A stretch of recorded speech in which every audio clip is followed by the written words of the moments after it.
I'm Kate. Let's talk theater. Today we are going to be doing a year in review of Off-Broadway, touring shows, and regional theater. If you want to check out some of my Broadway reviews, you can check out my half a year of theater video that is out now. The other half will be coming soon. I saw a lot of Broadway shows this year, so it felt like it made more sense to break them up. But I saw a little less touring, regional, etc. And so this is all going to be the year 2024 in one video, giving you some mini reviews.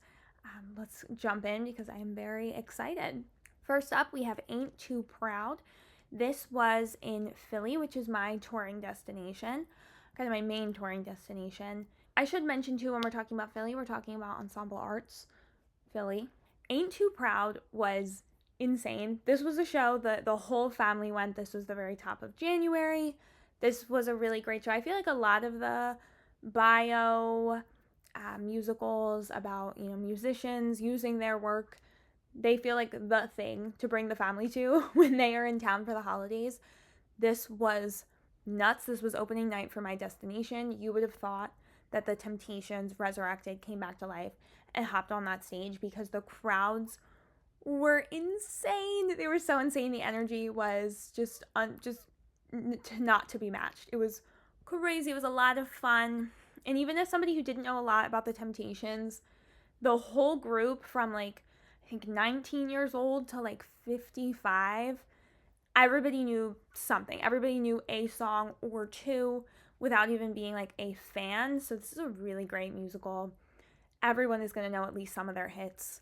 And the dancing, the vocals, it was stellar. Come From Away, this was the non-equity tour in Jersey. I love this show. This show was my third time seeing Come From Away. It's such a special piece of theater. I love it. I had to go back. I go back whenever I can. It's so touching and hopeful in a way. I love to cry. Y'all know I love to pay money to sit in a room and cry, and so I love to do it at this one. Being non-equity, it was a little bit smaller. I felt personally that the set seemed to be about the same, but we were missing the spinner. There's probably a word for it. The round table? The thing they spin on the stage. That was gone, and honestly, I did not really notice. I think they did a really great job of adapting the choreography to work without that, and it was a good time. Once Upon a Mattress. This was Off-Broadway at New York City Center. This was my second show at New York City Center. I had to see Sutton Foster. I love Sutton Foster. It was a pleasure to be in a room full of people who see Sutton Foster's talent, who appreciate Sutton Foster's talent, and the rest of the cast was incredible too. It was so fun. And Michael Urie, who I was just watching Younger, actually, of course, starring Sutton Foster, got to see Michael Urie, so that was really fun too. It was so funny. It was so funny. It was a really good staging for being at New York City Center when you are very far away. If you were like me and you were trying to be reasonable with your purchases, it was still a show. It was so bright and inviting, and the movements were so big, and Sutton Foster's presence is so huge. I feel like for a while there was a point where I was not really into the sort of older musicals, as a lot of them are just kind of about nothing. And Once Upon a Mattress is kind of about nothing. But I am learning to have a new appreciation for these musicals that are just fun and lighthearted and have random dance numbers for no reason. I'm finding my way with them. Girl from the North Country. This was my second time seeing Girl from the North Country. I had seen it on Broadway during its limited run and got to see it on tour in Philly. This is my favorite musical where I know nothing about it. I have no idea what's going on. I am not following the plot. I am confused. Even upon seeing it a second time, I have no idea what's going on. I'm not even into Bob Dylan. I knew almost none of these songs, and yet I showed up again. It's just the vibes are immaculate. Allegedly, there was a pro shot of this musical. I'm really hoping that's true because I feel like maybe if I watch it enough times, I'll know what was happening. I saw a Little Night Music at Hamilton Stages in Jersey. I went to see Kate Baldwin. I knew nothing about this musical. I feel like the worst Sondheim fan ever feel like I say I'm a Sondheim fan, but I'm just obsessed with Company. I, of course, loved the Into the Woods and Sweeney Todd revival, but ultimately, at the end of the day, Company, Company, Company. Kate Baldwin was in it, and I had seen her at Bucks County Playhouse in Bridges of Madison County, and her performance, just like tears streaming down my face, down my neck. She is ethereal. And when I saw her pop up in an email, I think from the Paper Mill Playhouse, and it was like news about our friends kind of a thing, and I saw her in this, I knew I had to go. They had student tickets. We love that. This was directed by Hunter Foster, and this show is great. The theater is so tiny. It was so intimate. This is why I love regional theater. Regional theater absolutely needs a little more love from the theater community. Do not forget about it, because I got to see Tony-nominated Kate Baldwin in a very intimate theater, in a just incredibly hilarious show. And now I can say I've heard Send in the Clowns. May brought us Waitress. I actually went up to Maine to see the first production of Waitress done regionally, starring Desi Oakley, who I did not get to see on tour. So I'd seen her during the first tour, like her time in the very first tour of Waitress, but ended up seeing her understudy. Knew she existed because she was in Waitress, so I was very excited when I found that she was going to be in this production, and I decided, whatever, I have Hyatt points, we're going to Maine. We stayed in Maine for a night and went up to the Agunquit Playhouse. I never get it right, but I think that's what it is. This was so fun. It had some of the same like costumes, sets as the original production, but there was new direction, there was new choreography. The choreography was Constance and Mayor. It was fine.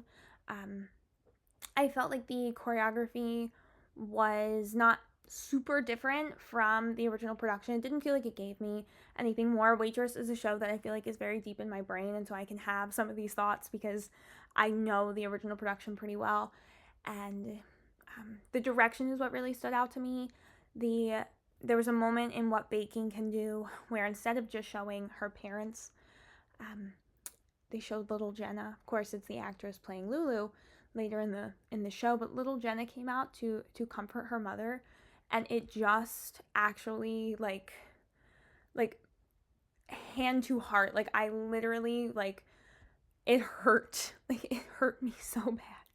It was so devastating and so genius, and I hope that further productions do something like that to really show just how devastating it is in a very brief moment for a child to witness something like that, and really just telling a little bit more about that story and that cycle of DV that Jenna finds herself in, and likely her mother found herself in as well. Just devastating. I didn't think I could go to Waitress and feel shook in that way, and it was so incredible to see a piece added that just really, really stuck with me. We love that. I also got to see the one, the only Milky White. Kennedy Kanagawa as Ogie. So funny. Just, it was really, really cool to see characters get to play with these roles a little bit differently, right? Have a little more of an opening to really make the characters their own and not feel like they're kind of fitting the mold of the original production. I love this show. If I could see every regional production, I would. There was actually one in Cape May shortly after, and I knew I could not possibly go up that far up the East Coast twice in one summer. I'd made my choice. I am happy with it. We love this. I wish I could go to the Agunquit Theater more often, the Agunquit Playhouse more often, because it just, their seasons look so good. Their seasons look so good. If you are in that area and you are not familiar with them, check them out. So June comes along and I go and I see Waitress again. This one's a little bit different. So this is I guess we would call it a touring production, because it is a replica production of the Broadway production of Waitress, but it's in French. I made an entire video talking about seeing this production in French, and, check that out if this is something that interests you. The asterisk is that I don't speak French, I learned very, very little to see the show, like a couple units of Duolingo. I could have done more, admittedly. I could have done a lot more. I didn't, which is fine. But I at least picked up on like the sentence structure, and I went with someone who is fluent in French who had then never seen the show. It was really, really, really cool. It had me paying attention to body language, for instance, in a way that I don't usually pay attention to. Like, I knew the dialogue, or at least I say 80 to 90% of the dialogue somewhere in the back of my brain. I, of course, knew all the lyrics. And so there were times where I was not focusing on the dialogue in the way that I usually do. And it left my brain open to pay attention to so many little details in the set, in the way they moved, in the way they looked, that I feel like I just was never paying attention to before.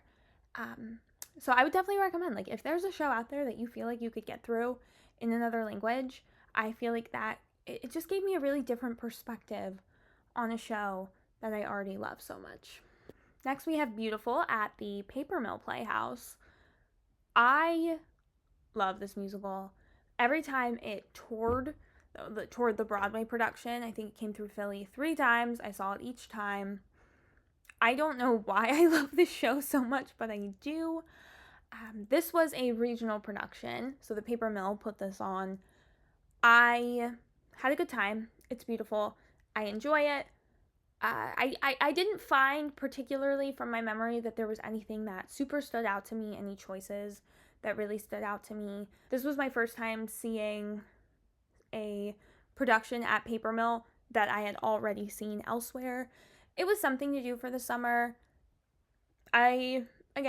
Unlike Waitress and seeing Waitress regionally and really like having some moments that really stood out to me, this was something like, I do feel like it's a show where maybe you can't do much more than was already being done.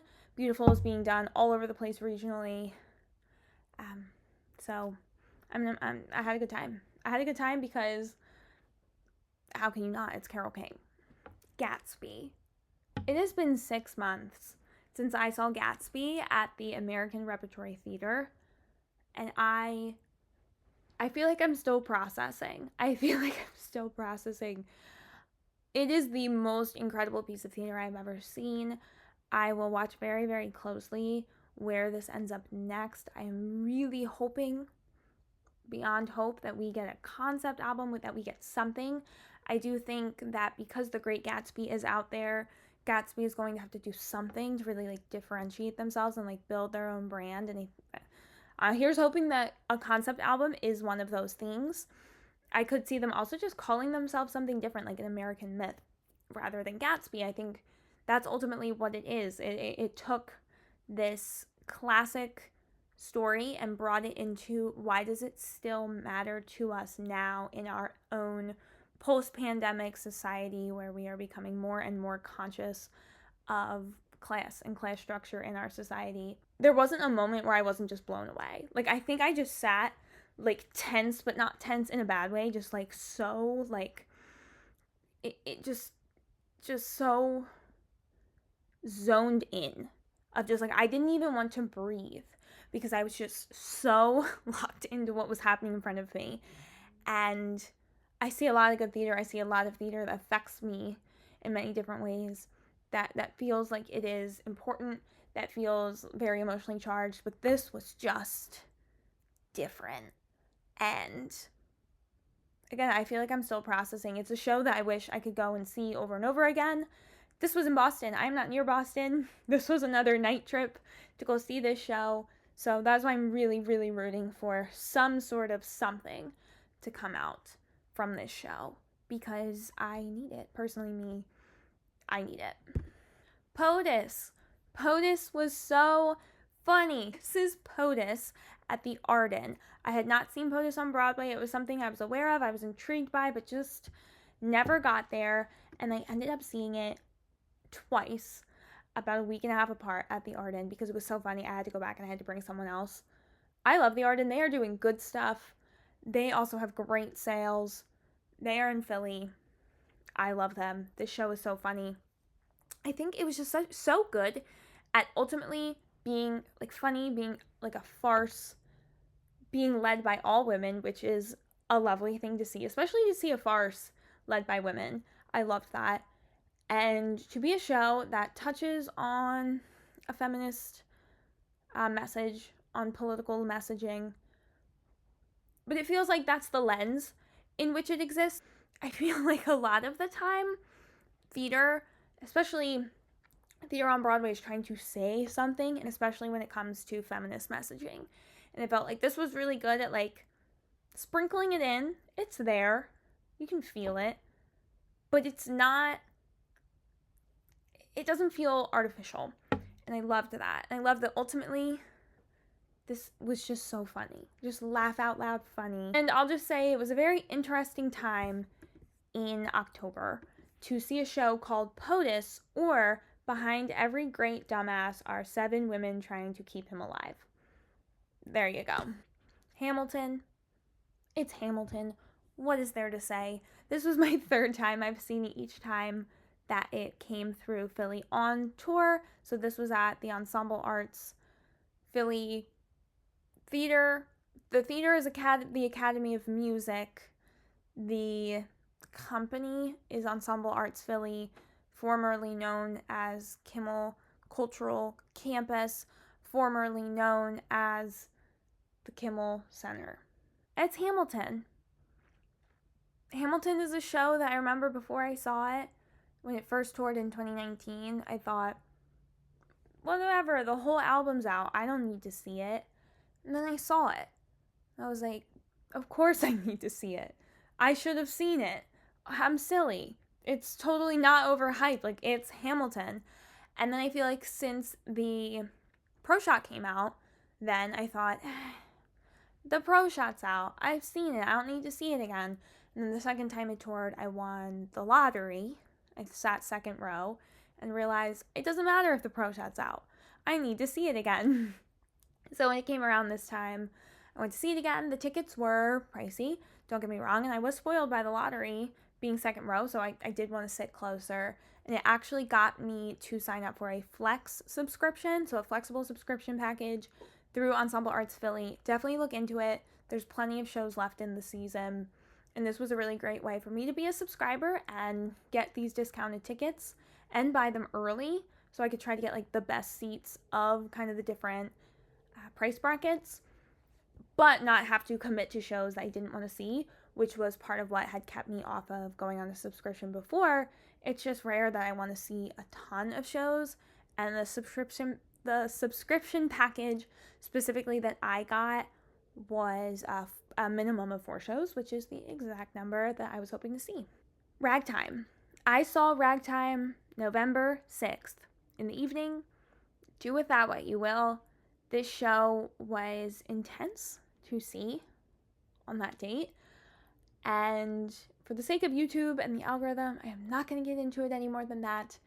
But the energy was just insane, different. I think we all needed to come together in a moment of the closest thing to healing that we could find together. This was a show I knew nothing about going in. I just knew that it was New York City Center. The casting was going to be immaculate. And some people called America's Les Mis. I definitely liked it a lot better than Les Mis. I'm not a Les Mis fan in particular at all. I think it's a story that unfortunately needs to continue to be told. And theater is a great way to continue to tell that story in a way that makes it feel a little bit okay as we have to hear about it. And so I hope as a show we get to see kind of continue on. There's continued rumors of it coming to Broadway. This is a show, whereas I believe Once Upon a Mattress, in going and doing its like concert staging and then flipping to Broadway, I wasn't bothered by its minimal staging because I did then see it on Broadway. Ragtime is a show that I think I would be bothered by its minimal staging if it does transfer to Broadway. It needed more. Like, I think Once Upon a Mattress is silly and light, and it's a lot more dancing, and so I didn't feel like I needed more. This is a show that I do feel like I need a little bit more to feel a little more immersed, and so I do hope to see some updates if we do see it come to Broadway before for New York City Center when you were in this massive, massive theater, and I am very far away again. This time I got the $30 tickets for people under now 40. Again, I think we need these musicals now more than ever to feel as hopeful as possible right now. Saw the musical, the unauthorized parody, musical. Life-changing. I am in a black box theater as part of Walnut Street Theater in Philly with like 10 other people. Like, there were so few people there. It was a cast of 3. It is spooky. It is silly. It is gay. The puppet is hilarious and goofy. And what more do you need? What more do you need to know? I did not know what to expect. I love the Saw franchise. And I happened to be rewatching it when this came up. And I heard about it in New York. And I was like, I don't want to go all the way to New York for this. I have no idea what to expect. This is my first ever musical parody. And if you're a Saw fan and you can get to this, like, you have to see this. If you're a horror fan, I think, of any kind, even if you're not the biggest Saw fan, but you have an appreciation for it, if you're just kind of more of a horror fan, worth it. See it. I definitely recommend only seeing it if you are pretty into the Saw franchise, at least those first 7. Like the original run of Saw. I think Saw 7 is technically called Saw the Final Chapter because it is a little bit spoily if you care about some of the inner workings and the lore of the Saw universe. But this was so goofy.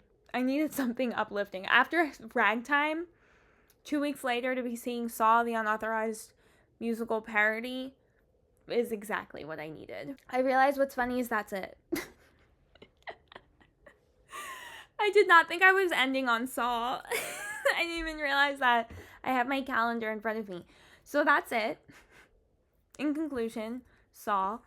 This is just a reminder to appreciate other forms of theater outside of Broadway.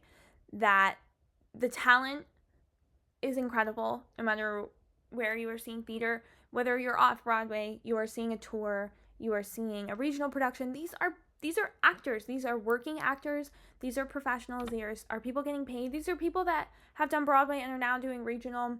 It's not an issue of talent. And I think a lot of the times when we think about Broadway, it must mean like they are the peak of talent. No, like so much of it, there are so many factors that go into who gets to go to a Broadway show. And the reminder too of like, you can go to Broadway, you don't just stay on Broadway forever, right? Kate Baldwin has done Broadway and then ended up in A Little Night Music at Hamilton Stages in Rahway, New Jersey.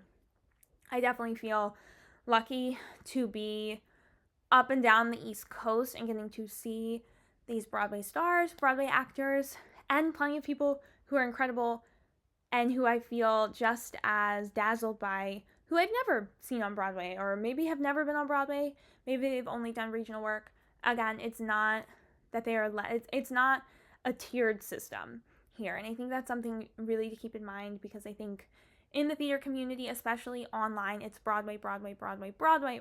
But there are plenty of other productions that are going on that are just these little insulated productions that are really special, and you should absolutely go check them out. Regionally, we talked about the Paper Mill Playhouse, the Arden Theater, Hamilton Stages. I saw the non-equity tour at State Theater, New Jersey. I saw the other touring productions at Ensemble Arts Philly, specifically in the Academy of Music and the Forest Theater, which is like kind of Ensemble Arts Philly, but also it's not. I don't really know what's going on, who owns what, but you can buy them through Ensemble Arts Philly. Like, they're a part of the season, but they don't own the theater. Something weird. Don't ask me these questions. I don't know. What's important to say is that go support regional theater. Support theater near you. These are working actors. They are professionals. They are incredibly talented. Incredible work is being done in these theaters.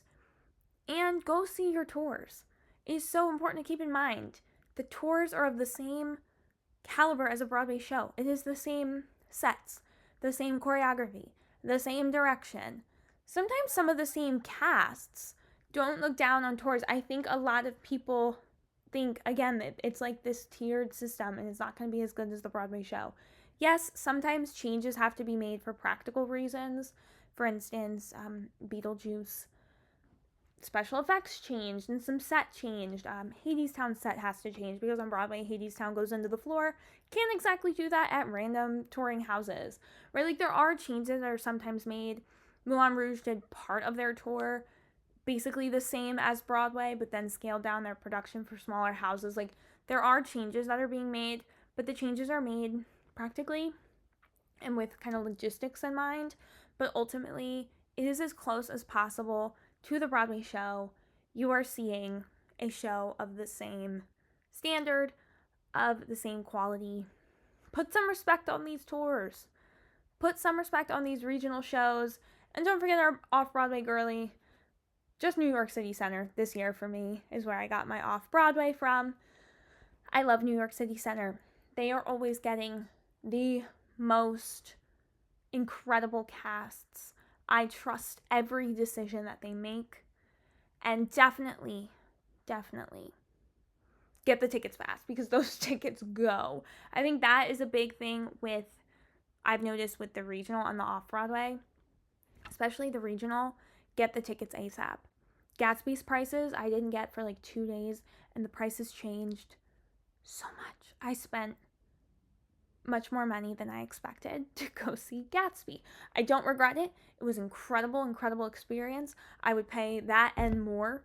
A lot of the regional productions that I come across seem to do dynamic pricing, so they're going to go up if more and more tickets are being bought. So definitely explore the regional houses that are around you, check them out, see what is available, get signed up for the email lists, the mailing lists, and go and get those tickets ASAP because you do not want to be paying more for the same seat just because everybody else wants to pay.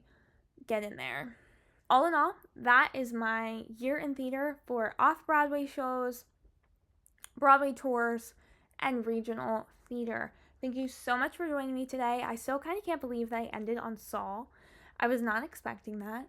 It has been a great year thus far. I saw some great theater, some shows that I hope to get to see again somewhere, somehow, and getting to revisit shows that I love with a little bit of a new spin. That is the beauty of theater. Different people can put their mark on it, kind of take the bones of a piece and put them out there, and so I am excited to see what next year brings.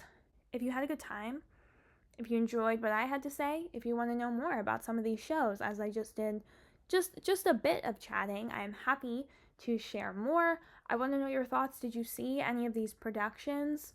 What have you seen this year? Is there anything you are looking forward to that is coming up in any upcoming seasons for 2025? Let me know down in the comments below. Like the video, share, subscribe, do the social media things. Find me on TikTok if you want to see some short form content from me. I will see you next time to talk more theater. Bye!